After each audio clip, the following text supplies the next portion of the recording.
Depend on it, indeed. Good afternoon to you, one and all. We have Dr. Mark Irwin here, who is the chairman of the Thompson Park Conservancy, overseeing the operation of the Thompson Park Zoo, or the zoo at Thompson Park. Doc, how are you? Very good, thanks. Good to have you here. I read the paper this morning. Looks like you won. You're opening again. Yes, we are opening on weekends now. But it said you're opening in the spring, too, in the paper. Is that true? Right now we're open for weekends, so Saturdays and Sundays. We also will be open for winter school break. So during the week of the 19th of February to the 23rd, we want to be open so that kids and families can come out. So when you said the zoo was closing in the fall, were you just kidding? No, it's been closed. Okay. It was, as you probably saw, we laid off staff. Well, how can you open it if you have no staff, though? Well, we have our animal care staff. That hasn't changed, so that part of the operation is the same. We have our maintenance staff person, and what has changed is we don't have an education department, marketing person, pretty much all the other positions. Okay, so you're going to just open it up. Is it going to be free to get in, or? No, we can't afford to do that, but we will be having guest services. That'd be a nice gesture, though. If we could do it, yeah. I mean, well, I think either way we have to. We are going to have to explain why we're doing it, and I think it's complicated this year because you've got the eclipse in the middle of all of it. Yeah, April 8th. So we plan to be open for that. That's the farthest we're looking out, but that is something that's a Tuesday to do. Monday, I think, right? Tuesday. I think it's a Tuesday. I think it's a Monday. Okay, It's April 8th. I know that. All right. Well, wait a minute. Hey Siri, what day is April 8th? It's Monday, April 8th. I'm sorry. 2024. Sorry about that. I stand corrected. Anyway, Monday, 3 in the afternoon. Well, that'll be a big deal. And, that's eclipses. Of course, we know they're coming now as humans because they're science, but it used to be you didn't know what was happening. And they're very unsettling to animals. Did you know that? Well, I've heard different stories. I've heard some people say they just react like as bedtime. Nighttime they'll go into their evening behaviors. And then I've heard others say that they really get quite active. Right. Well, I mean, it gets dark and then it gets light again. Yeah. It's got to be. I've never witnessed it myself. It'll be my first eclipse. Yeah. Well, it's going to be tough on a lot of people here in town, especially the day drinkers. They'll get confused. So you don't know what could happen. Well, here's the deal. Who's living in the house up there? Right now, Mr. Sorrell is still there. All right. That's all part of the terms of the employment contract. He's going to be moving out pretty soon, though. Okay. And who's going to live there then? We don't have plans for that right now. Okay. The current tenant lease agreement that the Conservancy has, I believe, precludes subletting it or, renting it out or other. Okay. Well, all right. So he's not doing anything up there. Is there somebody actually running it? Are you running it? So my role is interim executive director. So I'm basically that person, covering the basics of operation, and then. And how many animals are up there? Not counting caterpillars and things. The cockroaches don't count. No. We count them as one in our records, but we're looking at around 80, 83, I think. Ranging from mountain lion and elk to the cockroaches. Yeah. And, some things in between. Snakes and reptiles and things of that nature. Okay. All righty. 755-1240, the phone number. Got to put the headphones on, and you can you hear things? Yeah, okay. Let's take a call. Good afternoon. You're on the air. Yeah, doctor, can you hear me? I can. Let's get down to brass tacks. How much money are you looking for from the city taxpayers? Can you give me the operating budget for the zoo for a year? So the operating budget for the zoo has been in the neighborhood of $800,000 to $900,000. So how much are you looking for from the city of Watertown? Well, we asked at the November work session, I believe, for $750,000 towards that. Now that's something that does not have to all come from the city taxpayer, and that's a point of discussion. What do you get from the county? We get 59. 59,000? That's right. How much of that is administrative costs, if I may ask? I don't believe any is administrative costs. So that's funding support in the form of a public benefit service agreement. So the city doesn't pay for administrative costs? Is that what you're saying? They don't really break it down in that way. So what the funding that comes in is administrative costs is my question. It's in the general fund. It's an expense of doing business. It's not broken down from a particular source. I don't think we break it down as administrative staffing. That's a simple question. How much does it cost for the people that work at the zoo? Staffing is about 70%. How much? 70% of 900,000. Call it 630. 70? Well, wow, that's kind of high. Closer to 800,000 when that was calculated out. 800,000 just for administrative costs. For staffing. Wow, that's a lot of money in my opinion. It is the biggest part of that, yes. Yeah, do you think you need 12 people full-time up there for a zoo that size? Well, we're not doing that right now, and it wasn't working under the current approach that was there. Yeah. So we have, as far as and this is just my opinion. Let's be honest here, we're not going to make money up there. Is that correct, my friend? The zoo's not going to make money for the city. Is that correct? Yes, most zoos do not make money. They're not a money-making endeavor. So that's not an as one expectation. caller said earlier, there's issues here we have to take care of. I don't think the zoo's high on the list. I haven't been there in probably 40 years, maybe longer, We are open this weekend. Come on up. Yeah. Well, thanks anyways. All right, thank you. Yes, sir. Well, he raises some questions. Obviously, it costs what it costs. You have said, I believe, that, in order to reconstitute this thing into something that's successful, and, the lingering doubts that it is that the current regime, not necessarily you individually, but the current regime has not run it successfully in recent years. You haven't had a new exhibit in years. You're always asking for more money. And now you've, I think, advanced the figure that might be like $2 million a year budget in order to run programmatically run it in a way that you think you could attract more people. So that number there, I think, was in terms of if the city was to take it over, it would be operated as maybe a government department or something of that nature. In comparison, if you look at a zoo like in Syracuse, it's a county operation, so that's the government that does it there. Mm-hmm. And they put in $4-point-something million of the $5-point-something million budget. So if you're looking at a zoo on public property, put in the context of other public type operations, it's not going to be with the intent of making money in the same way a park is not intended to make money. I don't think anybody thinks it's going to make money. I mean, that's like saying we want the fire department to make money. I mean, it's a service. It's a question of priorities. And there's an awful lot of people I talk to who say, we just can't afford it. And it's not used to a great extent. And they have doubts over the management of it and the stewardship of it. In many cases, they don't even know who's running it. It's not like the original days when you had a Greg Couch and Dr. Gianfagna and they were getting corporate money and all that. None of that's happening now. It's always been, just do enough to get by in recent years. I would disagree that it's not being done. And I will agree with the assessment that it's not working out the way that it has been structured. But the zoo is being used. It's being used a great deal. Anybody that comes up there at Zoo Boo with the trick-or-treating event mm-hmm. or some of the other activities, there are a lot of people up there, and they're all families. That's the reason you go up trick-or-treating. It is different for the brew at the zoo event. That's more of an adult thing. But it is a huge attraction. We have a lot of people that come up there for events. We have a dedicated group of volunteers. And I would put forward that the reason it hasn't been working is not specific people over the last 20 years. We have the zoo that is, over 30 years old now. During most of that time, it received no tax support on city property being run by guests or visitors. And so over that time, if you're not building something new and you're just fighting to keep it going, there's a lot of people that put a lot of blood, sweat, and tears to keep the place going. The problem is this. No one wants to go to a place where there's the stench of failure or doom or whatever. So when you read in the papers all about financially troubled zoo all the time or asking for money, and those are the only times you hear about the zoo is when it's bad news, the public is not likely to be attracted to that. It doesn't sound good, no. Now, that was a reality that we faced in the fall.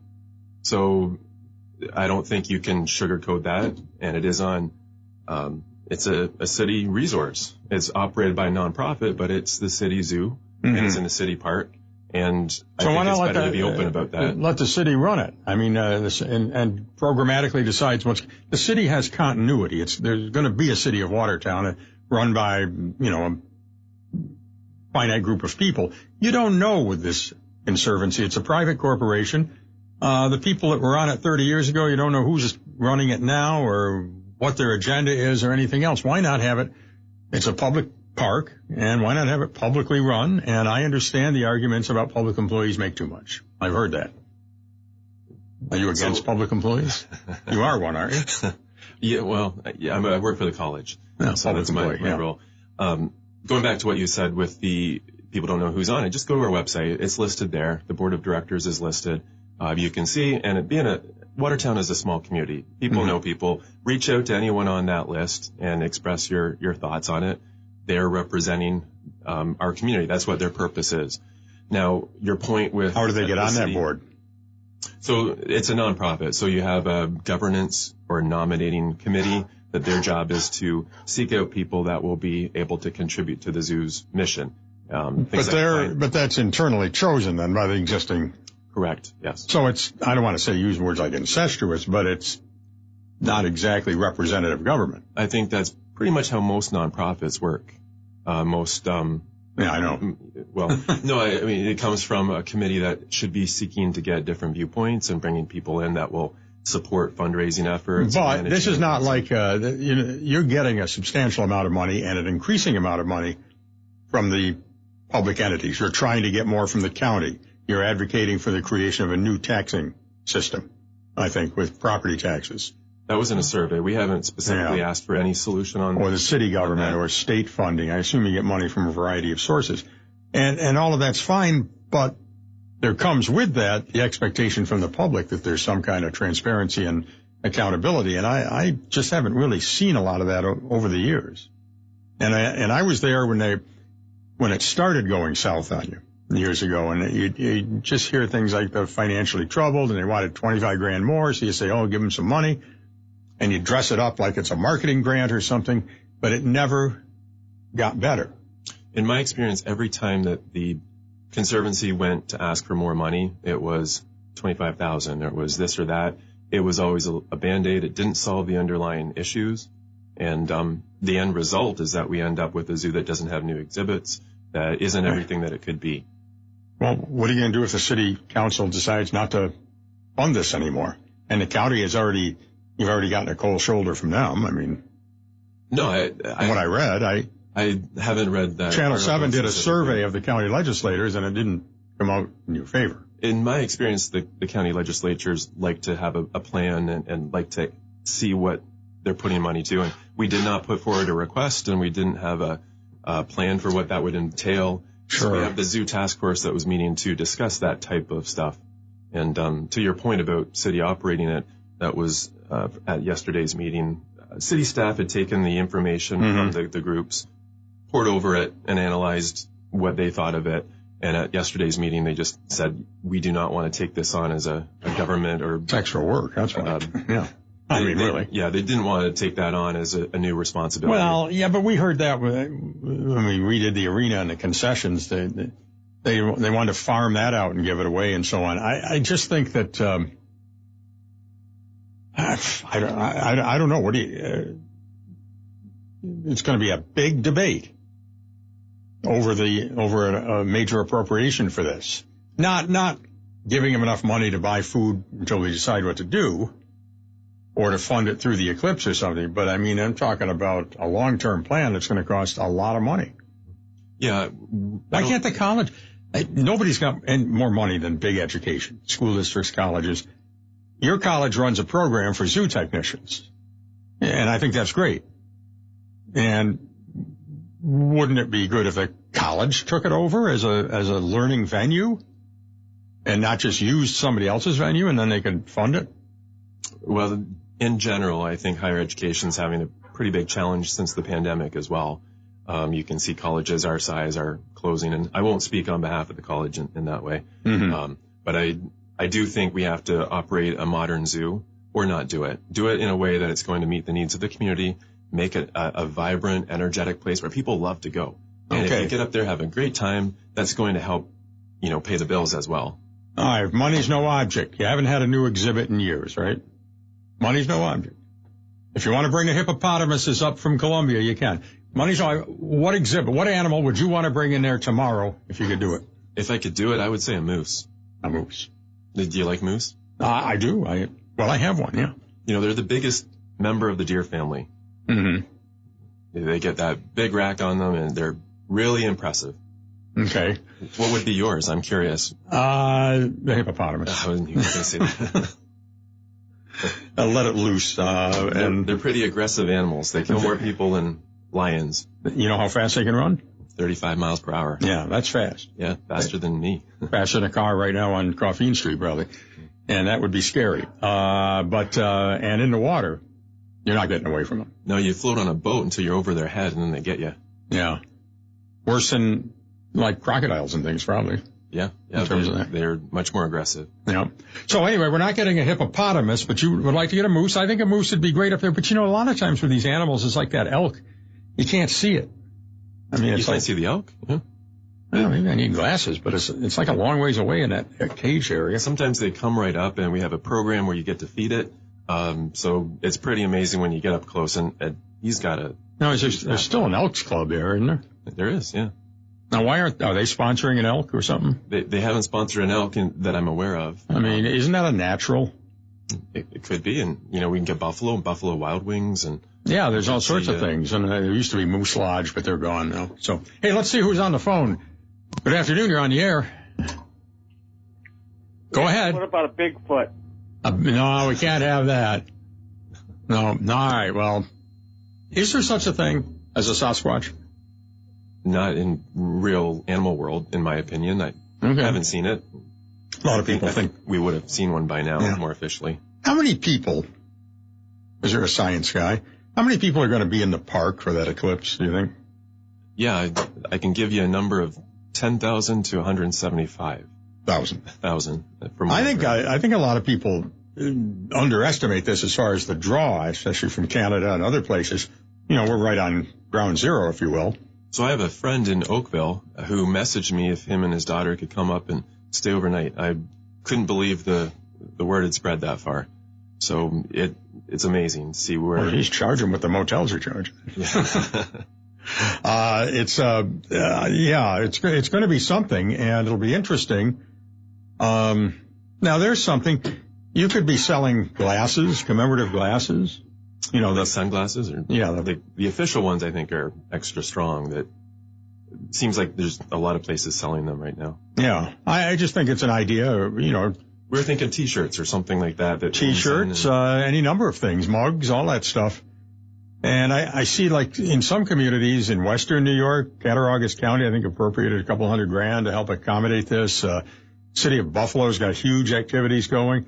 I don't really see, nobody's walked in and sat where you're sitting, and you're not part of the planning on the eclipse, but I never see anything or hear much on it. You hear more than I do? I'm pretty much living in the zoo right now, so I know it's coming. We want to be a part of it. No? We want to have, T-shirts, but it's one of those things where you have to have a little money to make money too. And we don't want to pour a whole lot of money into T-shirts for one day. No, I don't blame you there. Yeah, we have to be very strategic at this point. We are on minimal staffing. We're going to do everything we can. That's what comes into opening on the weekends. It's always subject to weather, and winter's not a busy time for us. See, that might be the day you let everybody in, though. Just let them go through the zoo. I mean, it's one way, though, that the current approach that we wanted to factor into it is we have members that took out a year membership, and we want to make sure that they can get benefits for what they've already got. So we want to see that members can, of course, get in for free. That's part of what they had signed up for, and we appreciate them sticking with us through that. See, my argument on the city assuming stewardship isn't that other people's opinions can't be listened to. They certainly can be, or other people's money can't be used, but it's just the idea that the zoo should be a part of the park, not apart from it. It's very much a segregated area now. And I just don't think it works. I mean, well, ultimately what it comes down to, if zoo or no zoo, and I think the consensus is definitely zoo, conservancy or not, the consensus seems to be go with the conservancy. If that's the case, then we have to, as you're touching upon before, have some accountability there so that we do have input. We have milestones that we aren't going to start losing ground. We have to go onward and upward from here. For instance, why isn't the Parks and Rec superintendent, what do they call it, ex officio member, whatever, of this board or something? Why, there should be some. So city manager has been, and actually Mr. Weller was on our board previously. So we have had some involvement in what's his thoughts on it? He was there at the meeting, not on the task force, but he was present, and I won't speak for him as far as logistics. I don't know the communications that went into the assessment. Okay, so they've decided that things are going to stay the way they are, but you got to come up with another funding stream. Am I summarizing it? Well, we're looking, instead of a tenant lease where volunteers get to run the zoo, that it's going to be a management contract with financial support and outcomes that we're held to. I think that's the way it should be, and I think if it was set up that way, we probably wouldn't be quite into this place. Okay. Right. We need accountability, but if we're going to be held accountable for certain milestones, some of them are going to cost a certain amount of money to make it happen. Okay. Well, that's good. Well, we're having spectrums here today. They're fixing something, so that's good. Somebody texts in. Don't ruin your show, man. Huh? Don't let that ruin your show. No. I love Spectrum. I always get great service from over at my place. Yeah. Well, things go wrong. Nothing works forever. Let's see. I got one last comment from correct me if I'm wrong. Doesn't Jefferson County subsidize? No, I can't see that. I don't even know what they're saying. Anyway, the county does put something in. Have they pledged more money? No, and we haven't asked for that right now. We have to work around logistics. So, for example, it is city property. So will we be managing that in a management contract? What are the outcomes? And then from that would come, how do we get there? Well, I'm sorry I have to cut you off there because we're out of time. I'd love to go longer. Thanks to Dr. Mark Irwin. And I'm sure we'll have you back to talk about zoo things, or if there's anything new, don't ever let us. Yeah, it's open this weekend, right? This weekend, yep. 11 till 3. 11 till 3, both Saturday and Sunday. Okay, that's our show for today, and we'll be back tomorrow or Monday with more of same right here on this community broadcaster station, AM 1240 WATN, Watertown, New York. The time, 1 o'clock.